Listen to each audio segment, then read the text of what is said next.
जिन आजम खां के नाम पर समाजवादी पार्टी ने कई बार उत्तर प्रदेश के मुख्यमंत्री की कमान संभाली और वो सत्ता में आई, आज ये देखिए कि वही मुसलमानों के सबसे बड़े आजम खां कहाँ पड़े हुए। समाजवादी पर्दे के पीछे किस तरह से कोशिश कर रही है आने के लिए, वो पर्दे के सामने की उनकी राजनीति कुछ और है और पर्दे के पीछे की राजनीति कुछ और है। सिर्फ बैरिस्टर साहब की वजह से पूरे देश में आंदोलन हुआ एनआरसी के खिलाफ।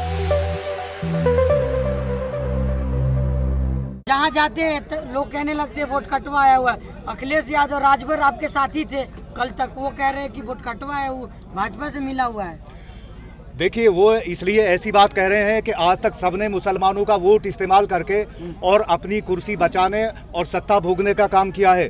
आप ये देखिए कि समाजवादी पार्टी के पास अपना कोई जनाधार नहीं है, मुसलमानों की वोट पे राजनीति करती है। बहुजन समाज पार्टी के पास दलितों के अलावा दूसरा कोई जनाधार नहीं है, मुसलमानों की वोट पर राजनीति करती है। कांग्रेस के पास अपना कोई बेसिक वोट नहीं है, मुसलमानों की राजनीति की बात करती है। तो ओवैसी साहब इस 75 साल के इतिहास में आज़ादी के बाद अगर मुसलमानों को जागरूक कर रहे हैं, मुसलमानों को मुत्तहद कर रहे हैं, तो इसमें वोट कटवा की क्या बात है। वो इसलिए ऐसे आरोप लगाते हैं कि आज उनको अपनी कुर्सी में खतरा नजर आ रहा है। अगर ओवैसी साहब के साथ कोई भी पार्टी गठबंधन करेगी तो उस सरकार तक पहुंचेंगे, वरना उस सरकार तक नहीं पहुंचेंगे। आप कह रहे हैं अच्छी बात करते हैं, वो तो लोग कह रहे हैं मुसलमानों को भड़काता है वो। नहीं, मैं उसका जवाब दे चुका हूँ, अब फिर वही सवाल कर रहे हैं। मैं जवाब दे चुका हूँ उसका। हम भड़काने की बात नहीं कर रहे, जो लोग भड़काने की बात कर रहे हैं हम उनका जवाब दे रहे हैं। आपकी पार्टी 100 में से कई सीटें ले भी आती, तो किस चीज को मनाएंगे आप, कैसे मनाएंगे? क्योंकि हर पार्टी तो नाराज है आपसे। नहीं, देखिए, आप ये सवाल कर रहे हैं, मैं इससे सहमत नहीं हूँ। आप सबसे पहले आपके साथ आना नहीं चाहते। देखिए, सुनिए, समाजवादी पर्दे के पीछे किस तरह से कोशिश कर रही है आने के लिए, वो पर्दे के सामने की उनकी राजनीति कुछ और है और पर्दे के पीछे की राजनीति कुछ और है। हिंदुस्तान में जिसको सत्ता तक पहुंचना है, आज विधानसभा का इलेक्शन है अगले साल, तो विधानसभा के लिए और लोकसभा का इलेक्शन होगा, तो लोकसभा के लिए सबको मजलिस-ए-इत्तेहादुल मुस्लिमीन की जरूरत पड़ेगी, बैरिस्टर साहब की जरूरत पड़ेगी। पीछे से काम करी तो फिर राजभर के साथ क्यों सामने जा रही है?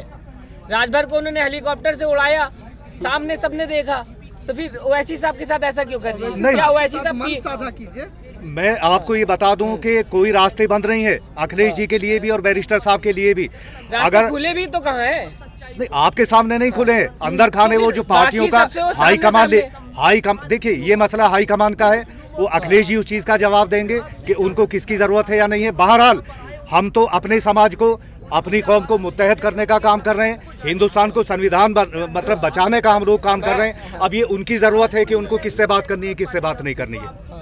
इसका जवाब हमारे प्रदेश अध्यक्ष देंगे, बैरिस्टर आपने बोला कि पर्दे के पीछे से काम हो रहा है, ऐसे तो लोग इल्जाम लगाते हैं कि बीजेपी भी MIM कहीं ना कहीं पर्दे के पीछे से खेल रहे हैं, ये भी तो इल्जाम लग रहा है। उसका कोई सबूत नहीं है। आप ये देखिए, आप एक बात बताइए कि बैरिस्टर साहब पार्लियामेंट में खड़े होकर के, जहां हमारे देश के प्रधानमंत्री मौजूद हैं, हमारे देश के गृह मंत्री मौजूद हैं, वहां आंख से आंख मिला करके एनआरसी का बिल वो फाड़ के फेंक देते हैं और इस देश के संविधान के लिए, इस देश की अकलियतों के लिए, अल्पसंख्यकों के लिए पार्लियामेंट में खड़े होकर वो बात करते हैं। तो इसमें मतलब वो सवाल गलत है कि बीजेपी के लिए अगर बात की जाए तो कांग्रेस भी आई थी, आम आदमी पार्टी भी आई थी, काफी वो अपना अपना तरीका है, हमारा तरीका अलग था, उनका तरीका अलग है। आप ये देखिए कि कांग्रेस की वजह से या दूसरी पार्टियों की वजह से पूरे देश में आंदोलन नहीं हुआ है एनआरसी के खिलाफ, सिर्फ बैरिस्टर साहब की वजह से पूरे देश में आंदोलन हुआ एनआरसी के खिलाफ। अच्छा, आप भूल गए, शायद जामिया से शुरुआत हुई थी इसकी। नहीं, जामिया ने अपना, देखिए, जामिया से शुरुआत हुई तो, लेकिन जामिया वालों का भी कोई तो प्रेरणा स्रोत था, उन्होंने भी कहीं से हौसला तो हासिल किया, और वो हौसला अगर किसी शख्सियत से हासिल किया तो बैरिस्टर साहब से किया उन्होंने। फिलहाल क्या लगता है 2022 में आपकी पार्टी कहां तक उड़ेगी? 2022 में हम इस पोजीशन में होंगे कि हमारे बगैर किसी की सरकार नहीं बनेगी, और इंशाल्लाह उसके बाद जब केंद्र में इलेक्शन होगा लोकसभा का। जी, बीजेपी की भी नहीं बनेगी क्या? नहीं, हम बीजेपी की बात नहीं कर रहे हैं, हम उन पार्टियों की बात कर रहे हैं जो उत्तर प्रदेश में सेक्युलरिज्म के नाम पे इलेक्शन लड़ रही है। एक तरफ इल्जाम आप पे ये लगता है कि कहीं ना कहीं आपके उतरने से बीजेपी को फायदा होगा, दूसरी तरफ आप लोग बात क्यों नहीं करते इस पे? अभी मैं उस बात का जवाब दे चुका हूं कि हम लोग अपने मिशन, अपने मोमेंट के तहत काम कर रहे हैं। हमें इस बात से मतलब नहीं है किसको नुकसान पहुंच रहा है या किसको फायदा पहुंच रहा है। पतंग उड़ाने नहीं आ रहे, डोर कटवाने आए हैं आप। ये विपक्ष के जुमले हैं, हमें जुमलेबाजी पे नहीं जाना, हमें सच्चाई पे जाना है। जी, अगर बात की जाए मुस्लिमों की, आप लोग मुस्लिम की बात करते, समाजवादी पार्टी भी तो हमेशा मुस्लिम की बात करती है, और उत्तर प्रदेश में अगर बात की जाए तो MY का जोड़ जो है वो सबसे ज्यादा देखने को मिलता है। आपने बहुत अच्छा सवाल किया है।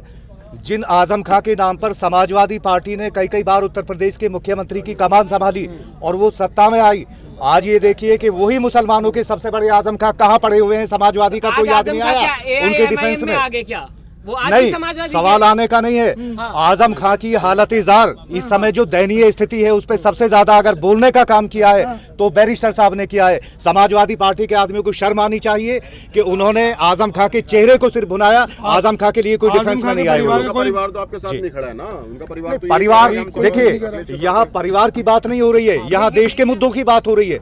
उनका परिवार क्या अगर परिवार उनका हमारे साथ नहीं खड़ा है तो परिवार उनका हमारे खिलाफ भी नहीं है। बेगानी शादी में अब्दुल्ला दीवाना बन के क्या फायदा? नहीं, बेगानी शादी में अब्दुल्ला बन के क्या परिवार हमारे खिलाफ भी नहीं है। आप बताइए कहीं परिवार ने हमारे खिलाफ कोई बयान दिया? वो तो आज भी समाजवादी है ना। वो सियासी मजबूरियां हैं, वो तो कहते हैं वो कि आप सियासी लोग राजनीति मजबूरियां कर हैं। रहे हैं आजम खां के नाम पे। वो सियासी मजबूरियां है, ऐसा नहीं है, ऐसा नहीं है। नहीं तो बार बार जिक्र क्यों करते? वो समाजवादी के, उनके परिवार समाजवादी वाले हैं। आप लोग MIM वाले बार बार जिक्र करते रहते हैं। नहीं, उनको तो ये दर्द है कि अगर हमारी कोई आवाज कोई भी नहीं उठा रहा है, हमारी आवाज हमारी पार्टी ने भी नहीं उठाई उठा है। रहे हैं ना, नहीं उठा रहे हैं वो, जिस तरह से उनको उठानी चाहिए इस तरह से नहीं उठा। जेल मिलने से काम नहीं होता है, जेल मिलने से काम नहीं चलता।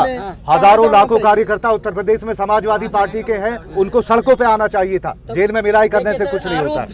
आरोपी है ना वो आजम खान। आप एक बात बताइए, एक तरफ अखिलेश जी आजम खान से जेल में मिलने जाते हैं, दूसरी तरफ योगी जी से मीटिंग करते हैं मुख्यमंत्री हाउस में बैठ के। ये कौन सी पॉलिसी है? मुख्यमंत्री है, उससे सब लोग मिलता है। आप भी कल मिलेंगे, अगर आप ही सीट जीतते हैं तो मुख्यमंत्री से मिलना होगा ना। एक आम आदमी मिले अलग बात है, लेकिन जब कोई पूर्व मुख्यमंत्री मिलता है तो फिर वो कयास आ रही है। उत्तर प्रदेश का मुसलमान बिल्कुल इंतजार में है, साथ देगा और पूरे इत्तेहाद के साथ देगा। चैनल को लाइक, शेयर एंड सब्सक्राइब करें और बेल आइकन दबाना ना भूलें।